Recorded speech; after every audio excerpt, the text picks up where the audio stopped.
ಅವ್ನು ಯಾವನ ಎಲ್ಲಿಂದನೋ ಬಂದ್ಬಿಟ್ಟು ನಮ್ಮವ್ನು ನನ್ಗೆ ಹೇಳ್ದಾಗ ನೀವು ಊಟ ಹೊಡಿಬೇಕೋ ಬೇಡ ಅವ್ನಿಗೆ? कन्नड़ नहीं सीखेगा? नहीं हाँ? नहीं, कन्नड़ नहीं सीखेगा? ये हिंदुस्तान है, ठीक है। इधर हम जो चाहेंगे वो बोलेंगे। कन्नड़ा लोग रह का रहे हैं हिंदुस्तान में, हाँ? हिंदुस्तान में रह रहे हैं। ಕನ್ನಡಿಗರಿಗೆ ಪರ್ಮಿಟ್ ಕಳ್ತೀವಿ ಕರ್ನಾಟಕ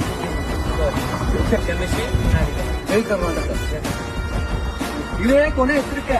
ಒಬ್ಬ ಕನ್ನಡಿಗರ ಮುಂದೆ ಏನಾದ್ರೂ ನಿಮ್ ಮತ್ತೆ ಅದೇ ತರ ಜಾಂಚಲಿಕೆ ತೋರಿಸುತ್ತೆ, ನೀವು ಇರೋದಕ್ಕೆ ಆಗೋದಿಲ್ಲ. ಕನ್ನಡಿಗರು ಏನು ಯಾರೆಲ್ಲ ವಿಡಿಯೋ ನೋಡ್ತಾ ಇದ್ದೀರಾ, ಮೊದಲ ವಿಡಿಯೋ ಹೆಂಗ್ ವೈರಲ್ ಆಯ್ತಲ್ಲ, ಅದ್ರಲ್ಲಿ ಇವ್ರು ಏನೋ ಮೇಲ್ಗೆ ತಗಸ್ಬಿಟ್ಟಿದೀವಿ ಅಂತ ಬೀಗ್ತಾ ಇದ್ದಾರೆ. ಈ ವಿಡಿಯೋ ಮಾಡಿ ವೈರಲ್, ಇದಾಗ್ಬೇಕು ವೈರಲ್. ಈ ತರ ಜಾಂಚಲಿ ತೋರ್ಸೋದು ಯಾವನಿದ್ದಾನೆ, ಇವನ್ಗೆಲ್ಲ ಇದೇ ಗತಿನೇ ಅಂತಕ್ಕಂಥದ್ದು ಗೊತ್ತಾಗ್ಬೇಕು. ಕನ್ನಡಿಗರು ಲಕ್ಷಕೋಟಿ ಜನ ಬೇರೆ ಬೇರೆ ರಾಜ್ಯಗಳಲ್ಲಿ ವಾಸ ಮಾಡಿದ್ರು ಕೂಡ ಅಲ್ಲಿನ ಭಾಷೆ ಕಲಿತು ಅಲ್ಲಿನ ಭಾಷೆಯ ಜನರಿಗೆ ಗೌರವ ಕೊಡ್ಕೊಂಡು ಬದುಕ್ತಾ ಇದ್ದಾರೆ.